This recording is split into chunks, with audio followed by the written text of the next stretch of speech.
এবার অন্যান্য সংবাদ। চট্টগ্রাম মেডিকেল কলেজ ও হাসপাতালের বিভিন্ন ওয়ার্ডে অভিযান চালিয়ে ২১ জনকে প্রতারক চক্রের সদস্য সন্দেহে আটক করেছে র্যাব।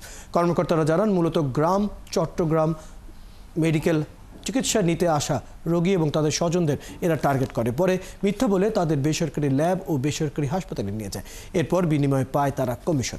এছাড়া এই চক্র চিকিৎসা নিতে আসা রোগীদের হাসপাতালে শয্যা, ওষুধ, অ্যাম্বুলেন্স সিন্ডিকেট করে দৌরাত্ম্য চালায়। বাবুন পালের ক্যামেরায় আরও জানাচ্ছেন রাজীব বড়ুয়া। গত এক সপ্তাহ ধরে চট্টগ্রাম মেডিকেলে র্যাবের গোয়েন্দা শাখার সদস্যরা রোগী সেজে দালালদের কার্যক্রম পর্যবেক্ষণ করছিল।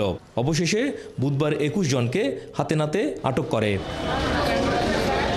চট্টগ্রাম র্যাব ৭-এর অধিনায়ক লেফটেন্যান্ট কর্নেল হাফিজুর রহমান আরও জানান, আটক দালালদের কয়েকজন এর আগেও আটক হয়, কিন্তু আইনি দুর্বলতায় তারা বেরিয়ে আবারও এসব প্রতারণায় জড়ায়। এর মধ্যে কয়েকজন আছে যারা আগে ধরা পড়েছে, শাস্তি হয়েছিল, জেল থেকে বেরিয়ে এসে আবার শুরু করেছে। আমাদের সাধারণ মানুষ আমরা যদি সচেতন হই, এই দালালের দ্বারস্থ আমরা যদি না হই, সেই ক্ষেত্রে এই দালালটা নির্মূল করা আরও সহজ হবে। মূলত গ্রাম থেকে চিকিৎসা নিতে আসা রোগী ও তাদের স্বজনদের কমিশনের বিনিময়ে এই চক্র সরকারি হাসপাতালে আসা রোগীদের বিভিন্ন বেসরকারি ল্যাবে পরীক্ষা করায় ও বেসরকারি হাসপাতালে ভর্তি করে।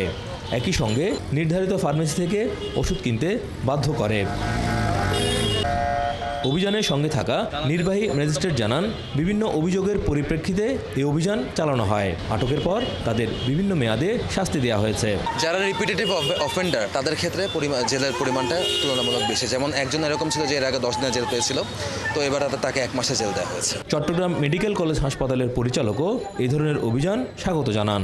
বহিষ্কার করতে গেলে তদন্ত করতে হবে, কারণ অভিযোগটা স্পেসিফিক অভিযোগটা করা হয় না, বলা হয় যে মানে অমুকটা করছে। এটা যখন স্পেসিফিক অভিযোগ, নামদার অভিযোগ আসতে হবে, লিখিত একটা অভিযোগ আসতে হবে, তখন এটাকে আমরা তদন্তের আওতায় নিয়ে এসে তার বিরুদ্ধে পানিশমেন্টকে আমি বহিষ্কার করে দিয়েছি। চট্টগ্রাম মেডিকেল কলেজ হাসপাতালে প্রতিদিন ৫ থেকে ৬ হাজার রোগী চিকিৎসা নেন। রাজীব বড়ুয়া, ৭১, চট্টগ্রাম।